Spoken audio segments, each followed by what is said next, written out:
Hello, dear friends. To be honest, this is the second time we're greeting you today because Greetings.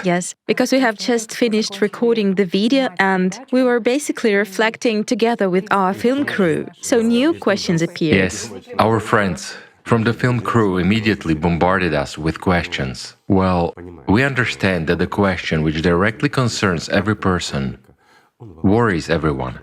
Who doesn't stumble upon your own consciousness on the spiritual path until you understand that this consciousness is not yours? This is such an add-on to your life, or rather not to life, but to existence here. And it is that guard which stands in the way to your life and freedom. But it is also a good tool if you use it. Why? Because we already said that consciousness is that through which we as personality perceive three-dimensionality and this material world in general. It is important and necessary. That is why Tatiana and I have decided to continue. Igor Mikhailovich, the question that has a reason is actually quite interesting. Yes, a person understands that all those obsessive fantasies and intrusive states are bad and he is getting rid of them. So at this very point, we encounter in various religions, in both Christianity and Islam, it is often mentioned in the Bible, in the Old Testament and the New Testament too. And Holy Fathers also say that one should constantly remember God, Certainly. that a person should sort of direct thoughts towards reflections about God. And here, there is such a point, a paradox. It is called the method of replacement. Replacement. Right. Yet there is the following question: how can you remember someone who doesn't have an image?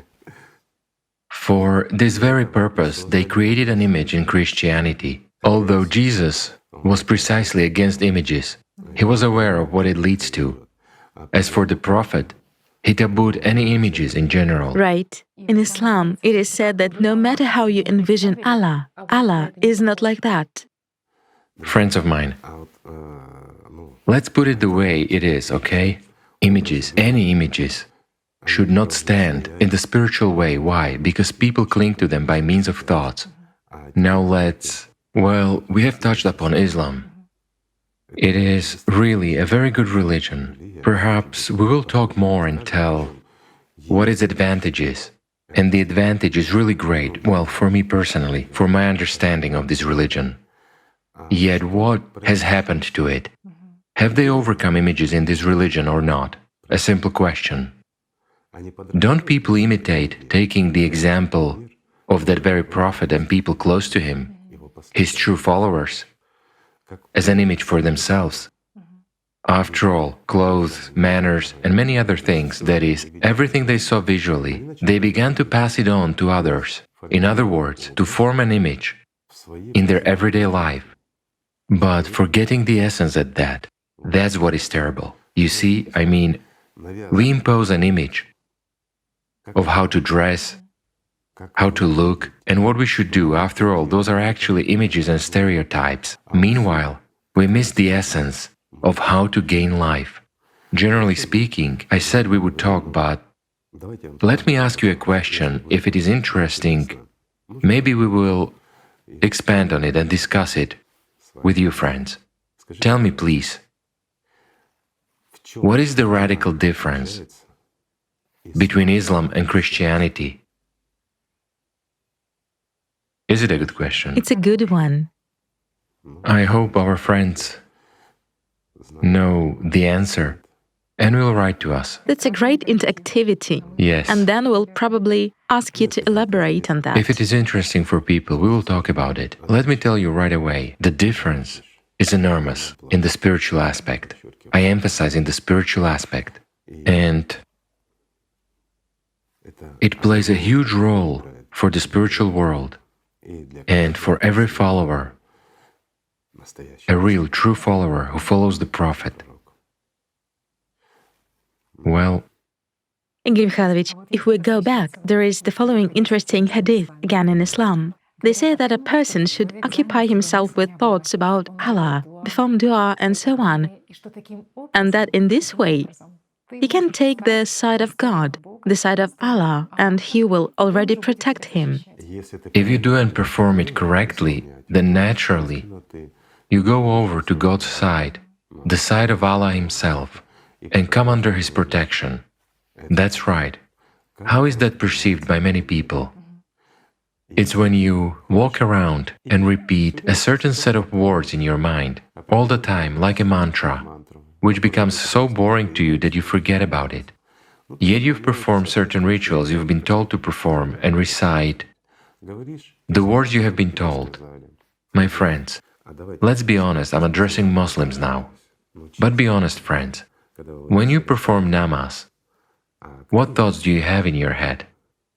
And what do you have in your soul at this time? Just don't lie, do not tell tales, and don't elevate yourself to the heights you want your friends and neighbors to see you at. Honestly, no need to tell me, tell it to yourself. I know what's in your head, in the heads of many of you.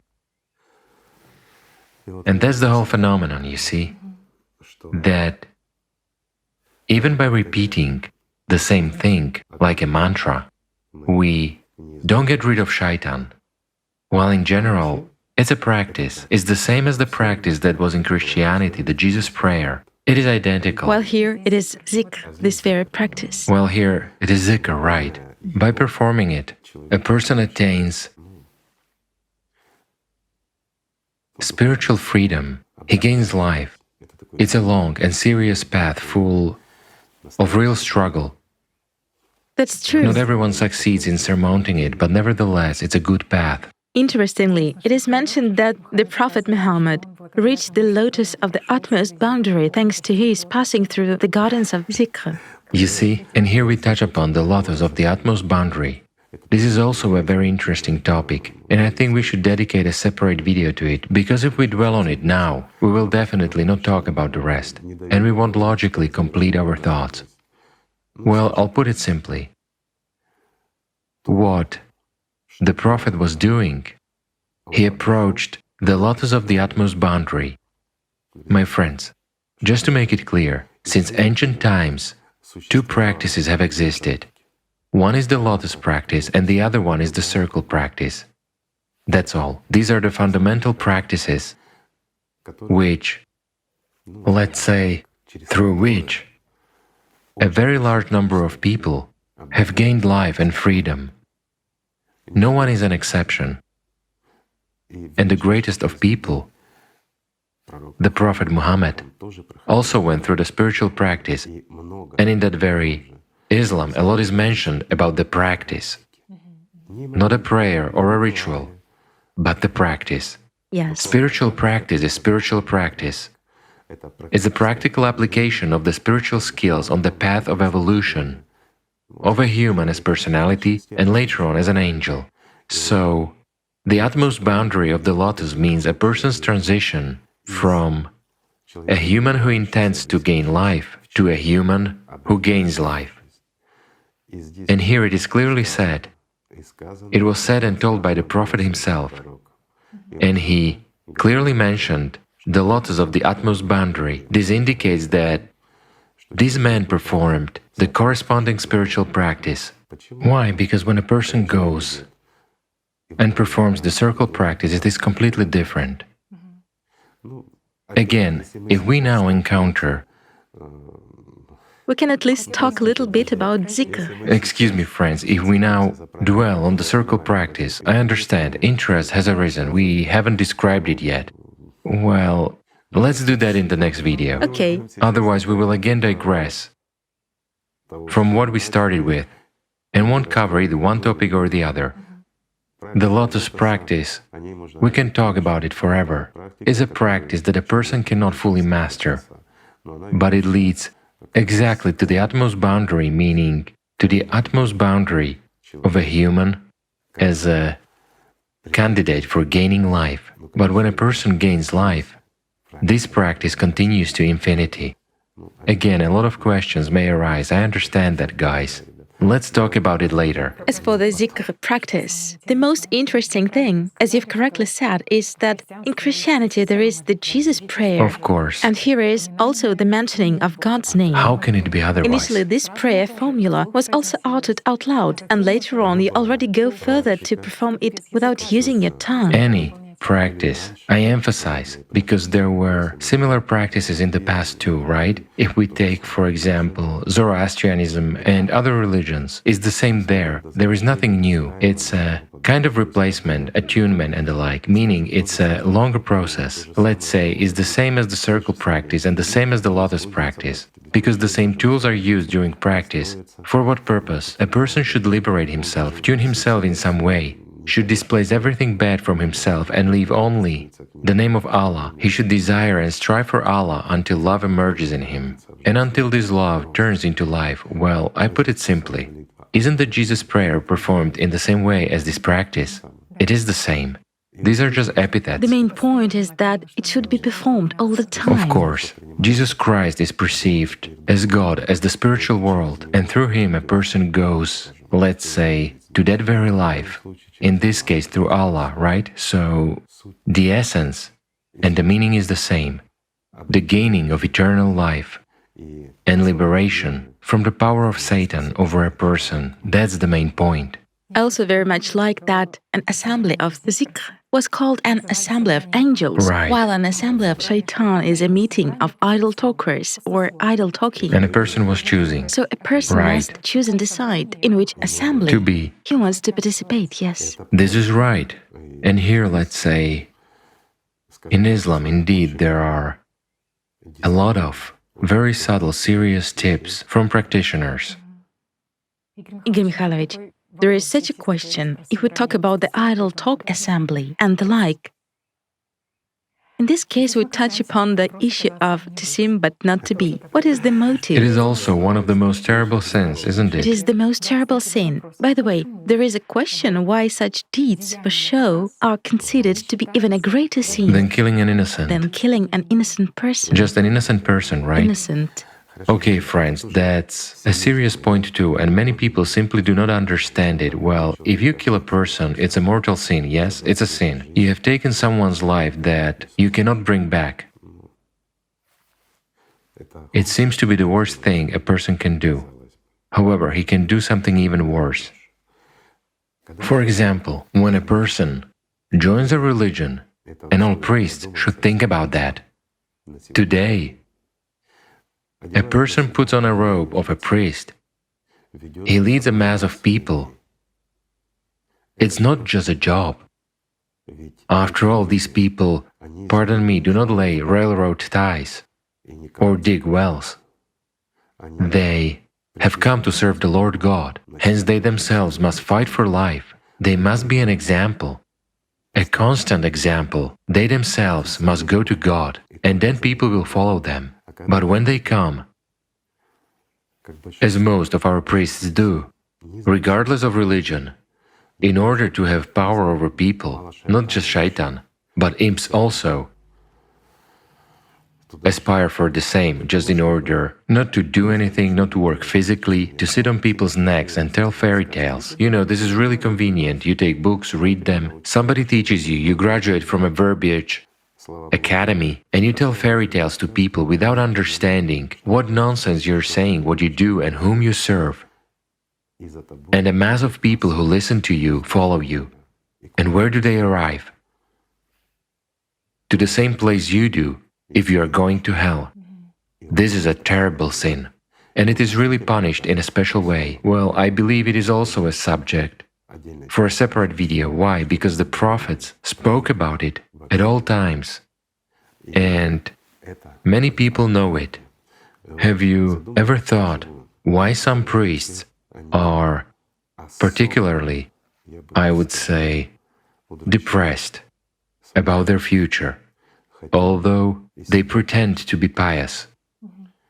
But if you look into their eyes, this especially applies to people who have a skill of perception through feelings, so to say. They're not psychics, but people who engage in attaining spiritual freedom.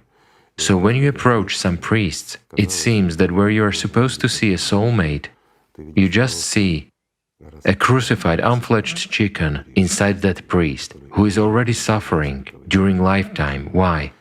Because a person who has undertaken to serve the Lord simply serves Satan and leads many people into the abyss.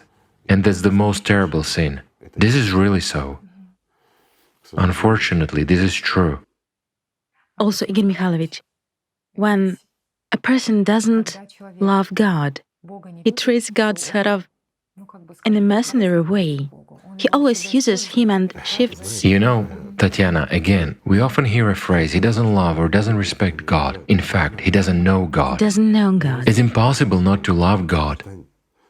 It is really impossible. If a person comes into contact with a spiritual manifestation within himself at least once, you know, it's impossible to live without it. This is really so. It's just that, unfortunately, a lot of people, I would say, almost all, with rare exceptions, live their lives without coming into contact with God's love. They live in fairy tales, in fantasies, precisely those illusions in their minds, in hopes for what is empty. Well, they don't have experience. If a person has experienced at least a single moment of close contact with the spiritual world at least once, this is indescribable and unforgettable. It's impossible to refuse that. You see, that's the point. In this case, no choice, they say, well, how can you choose? It's impossible to choose between entirety and emptiness, basically, between... Yes, between the essence and total nothingness. You know... And the fact that there is nothing. I'd put it this way, imagine, my friends, you're in a white hot desert. You've been walking for 3 days. There is no water, there is nothing. And you have a choice. A pail of cold pure water, or an empty pail that has no bottom. What will you choose? They will say it's a stupid question, won't they? So this question is just as stupid as what a person will choose. Life in a spiritual world, or suffering as a subpersonality for centuries, right? So what will he choose? Of course he will choose life. But in order for a person to choose, he needs experience, you see? That's where a person needs to make an effort to serve. A person should come to desire that. After all, he is free in his choice. Everyone actually feels that there is God, and they understand this. Even those atheists who say, no, God doesn't exist, prove it to me. It is demons in him who say, prove it to me. It is egoism, you know? He's of the first type. By the way, people, well, we already mentioned, and many people who are familiar with Allatra know that there are only 4 types of people, you see. For some people it is easy, while for some it is difficult to have this very spiritual contact. But if a person has experienced it at least once, there's no question of choice before him. However, consciousness is working even when people really come into contact with, let's say, spiritual love. There is no other way to call it. With manifestations from the spiritual world, this very contact, this feeling, then consciousness often becomes outraged, meaning the devil bristles up at this person to such an extent that he distracts him, covers it up, and tells him that it's an illusion, you suggested it to yourself, you know.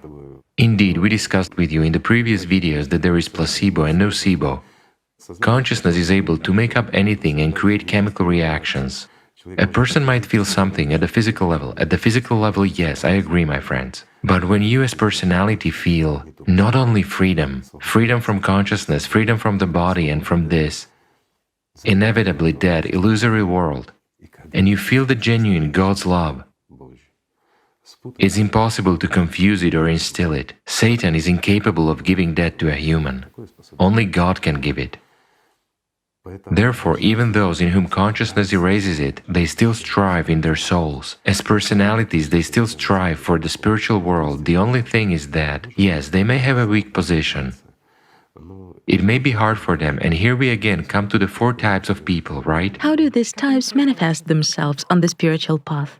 Well, let's put it this way, the starting positions are the same for everyone. It is all balanced. There is a strong personality, and there is a weak one. So the notion of a strong and a weak personality merely shows a person's ability to attain God's love, let's say, more quickly. But when personality is born, secondary consciousness is born too. The starting position is basically always the same for everyone. Everything is fair, yes. Yes, everything is fair. The only thing is that if a person is of a first type, this indicates that it is extremely difficult for him. All this is well described in the Allatra book on the examples habitual for consciousness, so that a person could realize and understand through consciousness how this process occurs. Well, it's hard for the first type. to overcome their consciousness. Why? Because the support, let's say, from the spiritual world is weaker. Less light comes to him as personality compared to the one of the fourth type, right? For the fourth type, it's like being lit up with a lantern. It's easier for those ones, they live by it. Well, consciousness is also strong. It can turn it all upside down and use it in a completely different direction. It is also not easy, let's say, to resist a strong shaitan, because if a personality is strong, shaitan also gives a demon of equal strength to counterbalance it. But if a person of the fourth type embarks on the spiritual path, he easily wins. Well, frankly speaking, based on practical experience, it is great when angels awaken, but it's even better when these angels stay here to serve the spiritual world. Why? Well, you have to agree that we, as humanity, need help, and each of us needs help. Everyone wants to lean on someone's shoulder. Everyone wants, let's put it so, to be covered by someone's loving wing when it is needed, right, friends? That's what angels are needed here for. But when a person has just fledged and has already fled, and we know such people, we are happy for them, but it is also sad. It is sad because if everyone runs away, then, friends, where are those who will help? There is plenty of work to do. Therefore, the fourth type is kind of, good, but as helpers. You've said that Like a gigi, right? like a gigi, Like a gigi. already at the other edge of the universe. Absolutely right. They're fast. I actually remember how you once mentioned that it is definitely not so easy for those people who become angels to stay in this world, but we also need such tough nuts Right. that are pressed down by the system, because I remember very well the phrase that while the system crushes a nut, it doesn't press grapes. Surely. And there is an understanding that, yes, the system surely applies more effort to crush this tough nut, Yes. those strong people, but thanks to that, Those who are around, the pressure the grapes is... are preserved. Right, the pressure is reduced on them, and the grapes remain more intact. Yes, and the more there are of such people, The easier it is for the grapes. and the more of such people stay, Yes. the easier it is for the grapes, the easier it is for people in this world. Of course, but the tough nuts are those, my friends, who go through fire and water, through struggle within themselves. When a person is being torn apart very intensely, when he understands and looks into the eyes of Shaitan and realizes that Shaitan is overcoming him now, however, he feels that it is Shaitan. He understands that he is facing Satan himself, but he also understands that he can overcome him, even if he, like in boxing, falls down in a couple of rounds, but in the third round, he wins. The main thing is victory. That's the main point. So out of such people... As you said, the most wonderful war is not when you are in confrontation and torments, but precisely in love. Of course, in for love. the spiritual world. When you win through love for the spiritual world and not in a punch fest, it's impossible to measure your strength with the one who has the power of the entire universe. How would you measure strength with Satan? Well, it's pridefulness. By the way, in the previous video, we discussed that it's impossible to defeat images, shaitan, and imagination in the plane of consciousness. Of course, it's impossible, It has sure. always been said that any complaints about the conditions and sorrows in life only strengthens him. 100%, because you... Don't talk in your head. Friends, let me give you a simple example. Let's imagine there are two scales, okay? You have sand, for example, or coins. Let's take coins. Coins are closer, okay? Gold coins. All right, let it be gold coins. They ask for gold coins. Come on, friends, not pieces, just gold coins. There are scales and there are gold coins. Your spiritual salvation is on the one scale, while on the other scale there is an illusion that leads you to hell. So, where will you put the coins? Certainly in the spiritual salvation. Certainly into the spiritual, that's right. Whereas if you have an imposed thought into which you keep putting attention and you don't put it into the spiritual, where will you get? Which side will overbalance? Here is exactly the scale. Everything is very simple. The more milliseconds of your life, the more crumbs of your attention you invest in an empty illusion, the less you invest in life. Meanwhile, life is God's love. This is very simple. In fact, the simplest, worthiest, the most beautiful and most desirable path is the path to life. It is when a person goes through God's love, through the contact with the spiritual world. What can be better, friends? In my opinion, nothing. The Prophet said that the one who performs the Zika practice and is always in contact with God differs from the one who doesn't do it, like the alive differs from the dead. From the dead, a person who even performs Zikr for real, not just muttering prayer in front of people, but for real, from his soul, he is already in the waves of life. Life is already generated in him. It's a process of generation.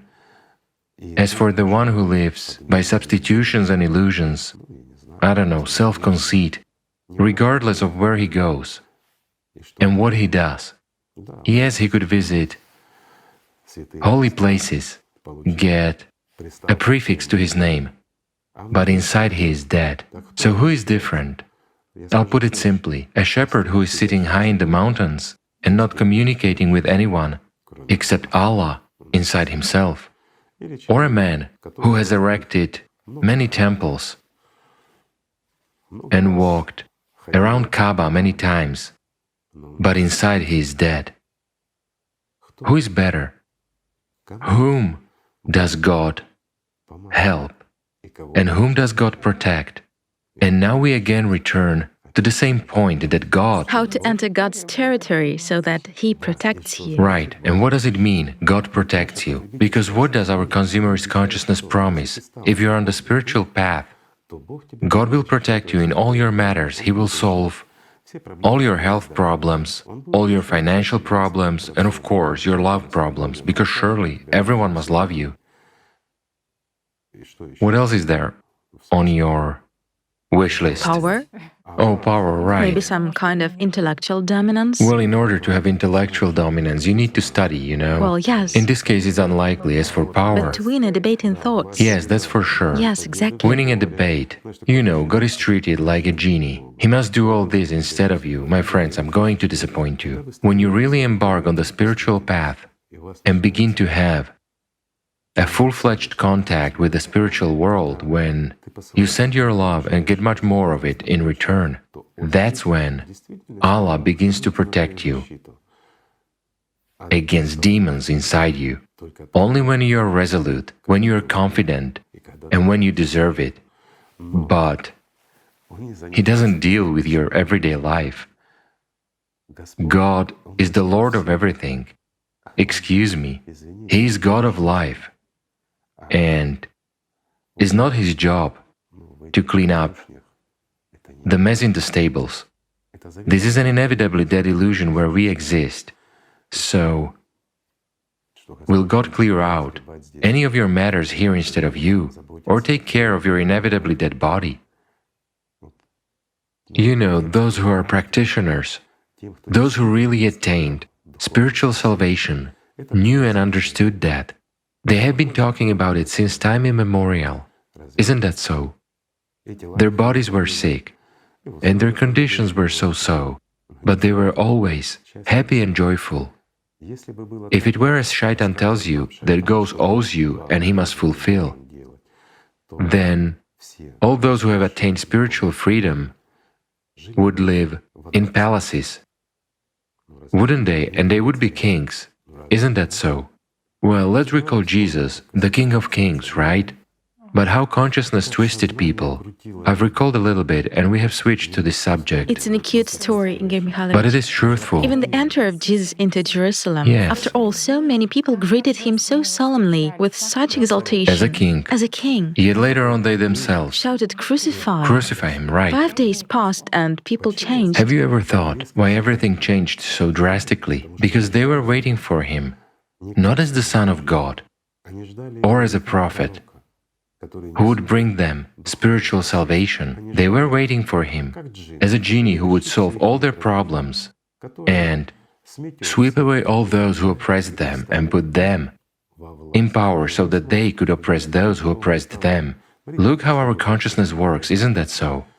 Well, they also wanted him to work miracles and solve all their problems, To free them from political oppression. You're right, yes. to solve their health problems, give them money, endow them with power, and so You said on. it's right. The prophets came for something greater. Of course. To save all people. To save them from this ignorance and anger. Of course, what did they do? They gave knowledge. Yes. They brought here the element of life. They showed every person how to come home, how to become alive.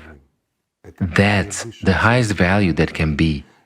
They came here to save us, friends, to give us life, and not in order to, well, here again, in order to. What kind of understanding of what life is do we have in consciousness? Life means a good house, a good job, a good status in society, a salary. Circumstances that will always satisfy you. Of course, exactly. Yes, exactly. The external ones. But will that happen? I mean, just look at how Shaitan has twisted in our heads what life is.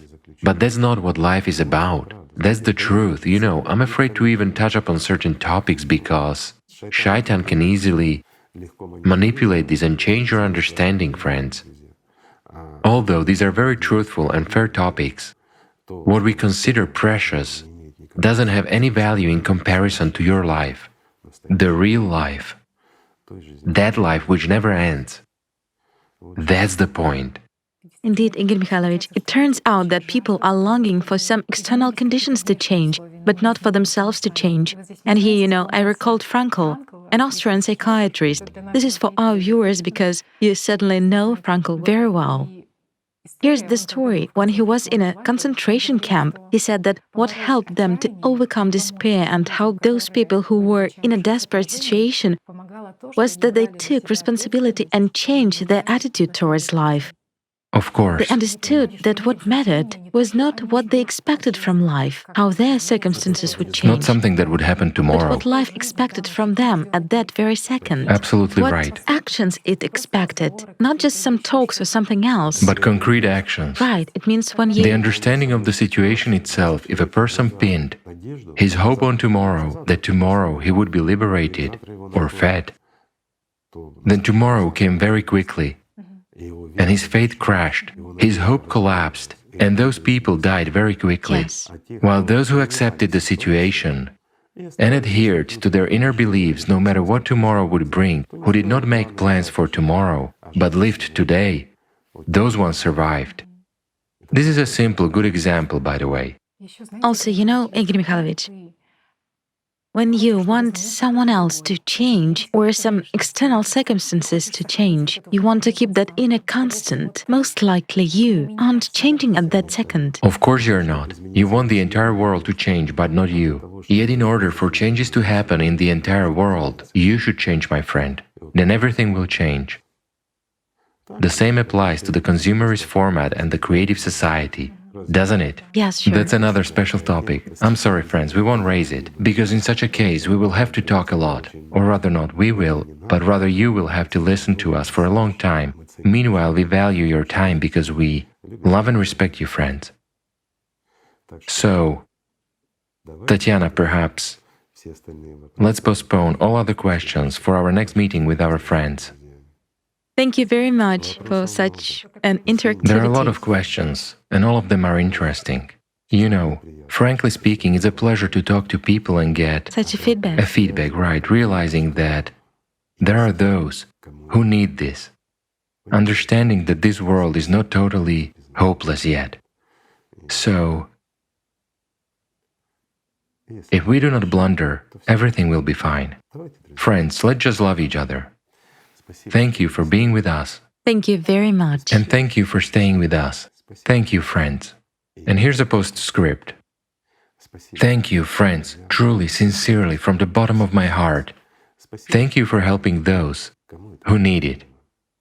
Thank you for remaining humans to the end. Thank you for... Just thank you for being there and for being on the right road. Thank you, friends. Thank you. Thank you.